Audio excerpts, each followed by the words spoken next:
What's going on, all you beautiful savages out there? The Pikachu Illustrator sale, is that good or bad for Pokemon? Let's talk about it. Because I'm seeing two different sides. The hobby's torn. You have people saying that this is the best thing that's happened to Pokemon hobby in years. And you also have people that are saying that this is the downfall. This is the end to it all. So, first off, let's just zoom out. I mean, this was a Pokemon card that sold for just under $16.5 million. I mean, that's not a Black Lotus or a Mickey Mantle. That's a Pokemon card. And that's not normal hobby behavior. That's like global institutional level money. You know what I mean? And whether you like that or not, that just changes the conversation around Pokemon, like in general. So here's a question. Does this signal strength, or has this entire thing just been blown way out of proportion? I feel like historically, when something sells for record-breaking numbers, it's like a sign of maturity. But that could also be a sign of overheating. So which one is this? Now, for me, I lean towards strength. Like, I feel like this is a good thing. And here's why. You don't get that kind of sale if people think that the brand is fading. And you don't get that kind of conviction at the very top if long-term confidence isn't there. You know, this isn't 2020 stimulus hype. This feels calculated, structured, intentional. I mean, regardless of what you think of the whole thing, it's just different. And I feel like that matters. Now, it doesn't affect most of us directly because we're not the ones that were bidding on that card. So why does this matter? Because I feel like the top of the market sets a tone for everything below it. Then that changes how the foundation behaves over time, if you know what I mean. Like, not in a few weeks or a few months, like years later. Here's the part that makes some people uncomfortable. The hobby's not what it used to be, and it's not going back. It's more financial now. It's more data driven. It's more quality focused. And if you ignore all that, you can feel left behind. Not because the hobby betrayed you, but just because the hobby evolved. I mean, for me personally, if Pokemon crashed tomorrow, I would still love my collection just as much. I mean, it would actually grow a lot faster. So that's how I know that I'm not in it for the numbers. So this isn't FOMO talking or fear or anything like that.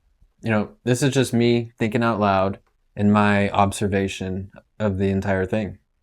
And when I see something like that Illustrator sale, for me, that makes me feel calm and confident because Pokemon's not going anywhere. So here's what I think is happening that not a lot of people want to say out loud, but we're entering an era of separation where the more sought after items, the higher quality items are just going to take off and leave everything else behind. The highest condition, the rarest item, the best quality, those are the things that are going to pull away from all your normal items like collection boxes, regular ETBs, things like that. Now, that doesn't mean all the other stuff is worthless. I just believe that quality is going to matter more over time, such as Pokemon Center ETBs compared to regular ETBs. And I just feel like quality is going to matter more and more over time, and I don't believe that trend is going to reverse. That's why I personally only focus on certain things like PSA 10s, booster boxes, Pokemon Center ETBs, UPCs. I just stay in that lane. You know, that's what I like because I believe in maturing markets. Those are the type of things that are going to matter. Like, those will be the ones that are rewarded the most. And the Illustrator sale is proof of that. I mean, regardless of what you think of the whole thing, I'm not here to get into the drama behind it. I don't care. I don't care for the drama behind the entire thing. I'm not that type of guy. I'm more of a show me the facts kind of guy. And in this case, regardless of how you feel, the facts are that Pikachu Illustrator PSA 10 sold for just under $16.5 million. But anyways, the Illustrator, it wasn't just rare. It was a PSA 10 that we all know is not a PSA 10. But regardless of that, it has that label PSA 10 on it. So that's what people want. That's what the big money is going to pay for. That perfection is going to command attention for big money, big whales. Now, let's address the emotional fear here. Is collecting dying? Is Pokemon turning into Wall Street now? I don't think so. I think collecting and capital are just coexisting now, if that makes sense. Like, you're still gonna have people and kids out there ripping packs and chasing singles to fill up their binders. And you'll also have people out there collecting a box or two for their collection.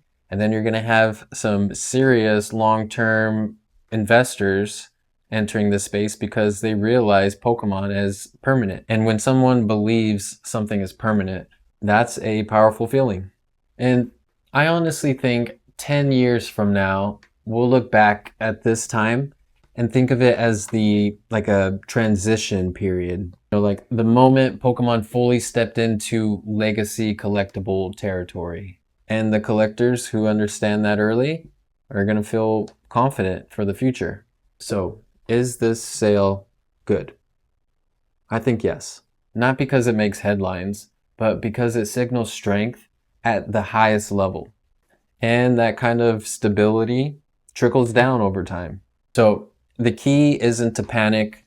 The key isn't to FOMO.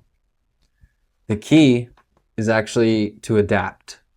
Realize that things aren't the way that they were before, and find your path and stick to that path. Don't go out there trying to collect every single thing. You're going to burn yourself out. Collect what you love. Collect what you can still see yourself loving 10, 15, 20 years from now. Find out what kind of collector you are and stay in that direction. Play the long term and you'll be fine. So, good news. Well, I guess it's good news depending on how you look at it. But Pokemon isn't shrinking.